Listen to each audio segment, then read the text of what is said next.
lesson 42. We'll do a review of 41, which was our lesson yesterday. So yesterday you kind of practiced fractions, and we've done it already, but you had a separate page. I think it was lesson worksheet 41, where it had like the different shapes, and I was supposed to instruct you on what to shade in, but it's okay. If you skipped it, it's totally fine. We'll just go ahead and practice it on the board. And like I said, we've done it already, but just to go over it. So I have a circle here, and I divided it into 4 pieces, and I want to shade in 2 pieces out of my 4. So whenever it says to shade in 2 pieces, I mean, that's what you do. You shade in 2 pieces, so that's 1 and 2, and now it wants me to write a fraction for that.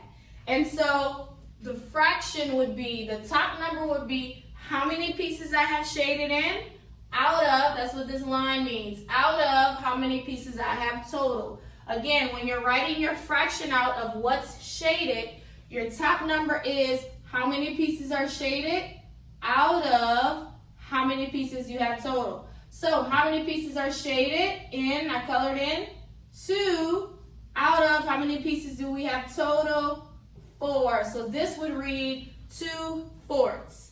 I'm saying 2 pieces are shaded out of 4. Okay? Next I have a square divided into 4ths, and I want to shade in 1 piece out of my 4. So I will go ahead and shade in 1.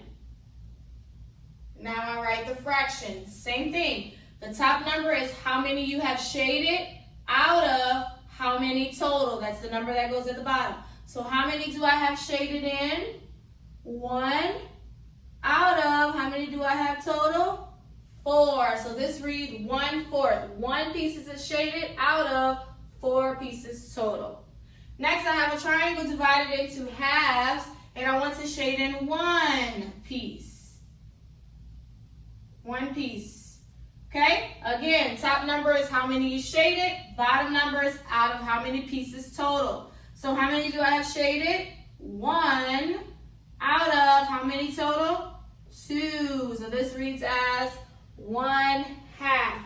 So this is what that looks like. This is whenever you have a shape, it tells you usually how many to shade in, or it'll ask you to read it yourself, but this is how we write the fractions, okay? Like I said, we've kind of been practicing it a little bit. Now we're just actually applying it in our book. So this is how you write out fractions. So your top number is how many you shaded. Your bottom number is out of how many pieces total. All right? So last week we also learned pairs. A pair means a total of 2. So I have these boots here, and the first question asks me is how many boots. Whenever it asks you how many of the particular item, you count them by ones. So 1, 2, 3, 4, 5, 6, 7, 8. I have 8 boots. Now when it says how many pairs, that's when you start to circle them by 2 so that you can identify how many pairs, because a pair comes in 2. So now I will do that. So that's 1 pair, 2 pairs, 3 pairs, 4 pairs. So how many pairs did I make out of 8 boots? 4 pairs. And then yesterday it said to count by 5s.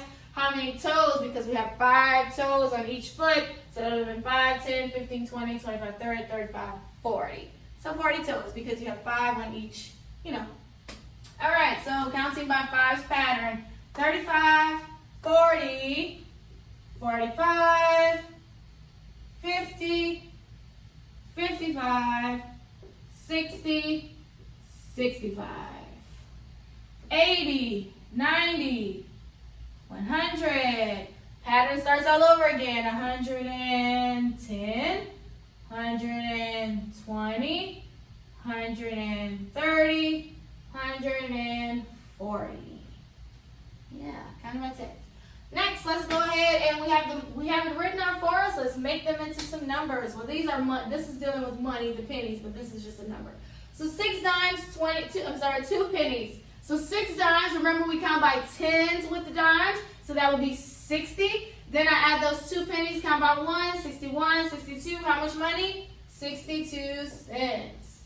3 10s and 9 1s. 3 10s, that means 30, and then 9 1s inside of 30, that equals to 39.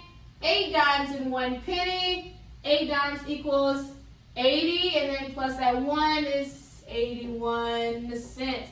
Make sure you write your cent sign. The majority of you did it on your test last week, so good job with that. Just make sure anytime you write out money that you are always putting the cent sign behind it. So that's our math lesson for today. You will complete workbook page 40.